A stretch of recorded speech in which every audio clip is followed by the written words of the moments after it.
بسم اللہ الرحمن الرحیم۔ السلام علیکم ورحمۃ اللہ وبرکاتہ۔ شیخ سعودیہ کے کافی رئیس ہوتے ہیں، آپ کو معلوم ہے، بس ان کا جس پر دل آ جائے پھر اس سے ان کو شادی کرنی ہوتی ہے۔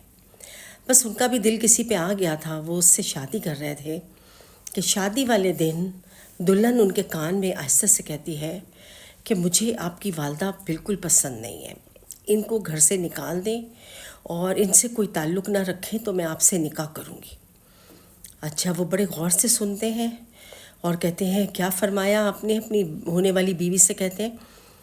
وہ دوبارہ کہتی ہے کہ بھئی آپ کی والدہ مجھے پسند نہیں ہے، میں ان کے ساتھ نہیں رہوں گی، لہٰذا ان کو آپ گھر سے نکال دیجئے، اپنے سے الگ کر دیجئے۔ وہ کہتا ہے اچھا۔ وہ تھوڑی دیر بیٹھ کے سوچتا ہے، اپنی اس بیوی ہونے والی بیوی کو تسلی دیتا ہے کہ اچھا ٹھیک ہے۔ تھوڑی دیر وہ سوچتا ہے اور پھر اٹھ کے کھڑا ہو جاتا ہے اور مائک لے کے آواز لگاتا ہے، کہتا ہے کوئی ایسا شخص جو میری ماں کو خرید لے؟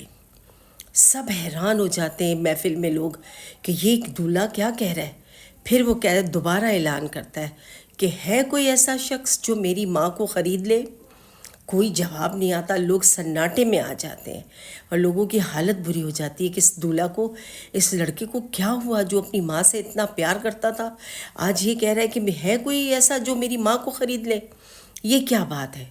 تو کوئی بھی خریدنے کو تیار نہ ہوا، سب خاموش کھڑے رہے۔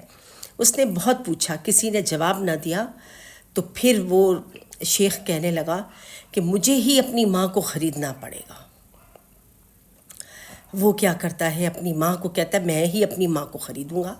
اپنی ماں کو بلاتا ہے اور بلا کے اس کے ہاتھوں کو بوسہ دیتا ہے اور اس کے قدموں کو بوسہ دیتا ہے اور اس کو اٹھا کے اپنے برابر میں بٹھا لیتا ہے اور اپنی بیوی کو اتار کے نیچے اسٹیج سے کھڑا کر دیتا ہے اور کہتا ہے کہ دیکھو یہی میری سب کچھ ہے، میری ماں ہی میری جنت ہے، میری ماں ہی میری آخرت ہے۔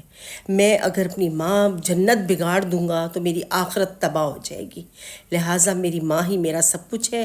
تمہیں میری ماں پسند نہیں، ایسی میں ہزاروں لڑکیاں اپنی ماں پہ قربان کر دوں گا، لہٰذا تم جا سکتی ہو، مجھے تم سے نہیں کرنی شادی، تو میں یہ شادی کو رد کرتا ہوں۔ پوری محفل اس کی بات سن کے حیران ہو جاتی ہے، لڑکی خود حیران ہو جاتی ہے کہ اتنے محبت کے دعوے کرنے والا اچانک کیسے بدل گیا۔ وہ تو یہ کہہ رہا تھا، لیکن وہ شخص شیخ ہرگز نہیں مانا اور اس نے اپنی ماں کو چوم کے قدم اس کے چومے اور اس کو اپنے برابر میں بٹھا لیا۔ کہا میں وہ کام کروں گا جس سے میرا اللہ راضی ہے، جب میرا اللہ راضی ہوگا مجھ سے تو میرا دین بھی راضی ہے اور میری دنیا بھی اللہ راضی کر کے چلائے گا۔ میں اس طرح اس غلط عورت سے شادی نہیں کر سکتا جو میری ماں کو پسند نہیں کر رہی، جس نے مجھے جنم دیا ہے، جس کے بارے میں اللہ نے اتنا فرمایا ہے۔ تو اتنی سب کافی لوگ خوش ہوئے اور تالیاں بجنا شروع ہو گئیں، سب نے بہت داد دی اس لڑکے کو، رئیس کو، کہ بھئی واہ کیا تم نے کہا ہے، ایسا زبردست، لوگوں کے لیے ایک مثال ہو گئی۔ اتنے میں ایک شخص وہاں سے اٹھا اور وہ کہنے لگا کہ میں اپنی بیٹی کی شادی تم سے کرنا چاہتا ہوں، کیا تم تیار ہو اس سے شادی کرنے کے لیے؟ تو وہ کہتے کہ میں ایسے ہی لڑکے کی تلاش میں تھا جس کو رشتوں کی قدر ہو، جس کو معلوم ہو کہ ماں کیا ہے اور باپ کیا ہے، بھائی کیا ہے اور بیوی کیا ہے، جس کو رشتوں کی قدر ہو۔ میں ایسے ہی شخص کو اپنی بیٹی دینا چاہتا تھا، تو میں آپ سے اپنی بیٹی کی شادی کرنا چاہتا ہوں، آپ راضی ہیں تو میں یہ رشتہ ڈال دوں؟ تو وہ اپنی والدہ کی طرف دیکھتا ہے، والدہ کہتی ہیں ہاں بسم اللہ کیجئے، ہم راضی ہیں۔ تو ان کی بیٹی وہیں پہ ہی تھی اسی وقت، وہ رئیس سے بھی زیادہ رئیس تھا وہ شخص، اس نے آ کے اس سے نکاح پڑھوایا اور اس کی شادی ہو گئی عزت کے ساتھ۔ تو اللہ تعالیٰ اپنے پسندیدہ لوگوں کی، جو اللہ کی راہ پہ چلتے ہیں، ایسے کام بناتا ہے۔ جو بیویوں کے بہکائے میں آ کے ماؤں کو برا کہتے ہیں، باپ کو برا کہتے ہیں اور ان کی تھوڑی سی خوشی کے لیے ایسی حرکتیں کرنا شروع ہو جاتے ہیں، اللہ ایسے لوگوں سے راضی نہیں ہوتا۔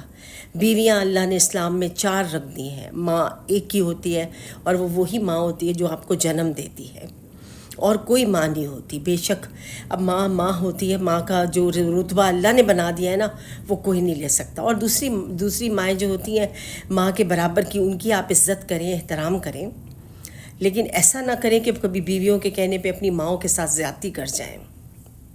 اللہ ہم سب کو توفیق دے اور آپ سب کو بھی توفیق دے کہ اپنی والدین کی عزت کریں، قدر کریں، اور اپنی ماؤں کو اپنا اثاثہ سمجھیں اور ان کی دعاؤں کو وہ سمجھیں کہ ان کی دعاؤں سے ہی ہماری زندگیاں بن رہی ہیں، اور وہی ان کی دعا ہی ہے جو بچپن سے لے کے آج تک اللہ آپ کو اپنی پناہ میں رکھتا ہے اور آپ کی حفاظت کرتا ہے۔ یہ آپ کی ماں کی دعا ہی ہوتی ہے کہ جو آپ کو چلا رہی ہوتی ہے۔ آپ کو نہیں معلوم آپ کی ماں آپ سے کتنا پیار کرتی ہے اور آپ کے لیے کتنی دعا کرتی ہے۔